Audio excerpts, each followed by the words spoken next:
St. Daniel the Stylite is depicted in the medallion over where the choir stands, fourth from the right, the wooden beam, or first to the left of St. Constantine in Helen. His hair and beard are long and gray. He's holding his hands in a position of prayer. He's surrounded by something odd that looks kind of like a fence. The odd something is the top of his stylite. A stylite is a pillar or a pole or a column. Stylite's a word that comes from the Greek word stylos, which means pillar. Daniel lived from 409 to 493. He was born in the village of Maratha in the region which is now Turkey. He entered a monastery at the early age of 12 and lived there until he was 38. After this, during a trip to Antioch, he received a blessing from another stylite, Saint Simeon. After some more time passed, he established himself on his own pillar 4 miles north of Constantinople.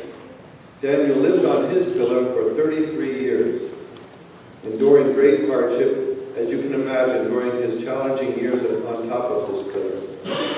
For example, from continually standing, his feet were covered in sores and ulcers, and sometimes the winds on top of his pillar would strip him of his threadbare clothes. Stylites are an uncommon type of saint. They stay on their poles continuously for years and years, praying to God. The lives of the stylites challenge us and cause us to ask questions. And we may ask, how did they do these amazing Guinness Book of World Record type feats? Better yet, we may ask, why did they do these feats? Were they insane? Maybe they were insane, or maybe these incredible feats gave them sanity. Whatever the reason for their strange behavior does not matter in the end, because in the end, God uses every sincere offering. And God certainly used the sincere offering of the lives of Daniel and the other stylite saints to feed all of us with spiritual food. An example of the type of spiritual food that Daniel gives to us from his unique life is found in his own words. Here's a quote. It's advice he gave before he died. His advice started with a short to-do list and ended with him saying simply, "Separate never from your church, your mother." St. Daniel's words are profound. His life and accomplishments are profound. But even with such an amazing story and an unbelievable life, when I think about stylite saints, I can never get out of my mind something pointed out to me by Sophie Daniels. She pointed out to me, someone had to take care of them. Someone had to bring the stylites their food. Someone had to carry away their sewage. Once it's pointed out, the obvious secret is that these amazing saints, doing these extraordinary feats on top of these pillars, could not have done without some humble, dirty work doing, lunch lugging, potty cleaning, water slogging, anonymous supporters. The stylite saints would not be without these anonymous supporters. One might make the case that these anonymous supporters are the true saints.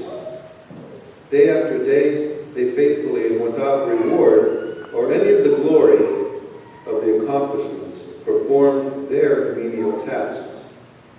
The stylite saints are motivating and inspirational and fantastic, but the anonymous supporters are quite motivational too.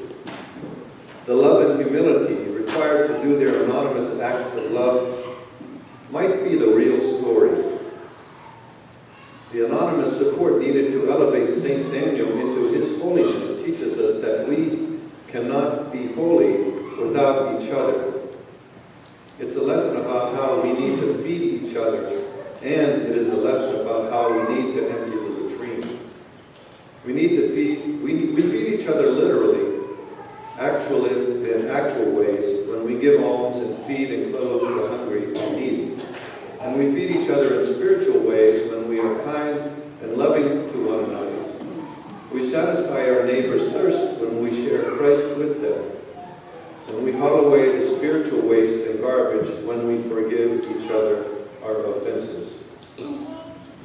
These are good lessons to take away from thinking about St. Daniel. And when we look at St. Daniel, the stylized icon, we can be inspired to recommit ourselves to Christ, since Daniel committed himself to Christ so enthusiastically and wholeheartedly and dramatically. Maybe we can commit ourselves in at least some small way. Furthermore, when we look at St. Daniel's icon, we can be inspired by the anonymous saints that do secret things. Maybe we can do anonymous acts of service ourselves. The anonymous secret saints implied in this icon were humble enough and loving enough to take out the trash. They were humble and loving enough to forgive those little and big offenses that build up between brothers and sisters. The anonymous supporters would have asked themselves, is the potty bucket full? Is it starting to fester? They would have wondered, is someone hungry? Does someone need a drink of water? Does someone need something? As Christians, when we ask and answer these questions, we know the answer will always be that Jesus feeds us, Jesus gives us water, and Jesus cleans us. As Christians, we can also see that many other Christians throughout time and around the world have responded to Jesus' loving care by, in turn, providing loving care, just like the anonymous supporters of St. Daniel.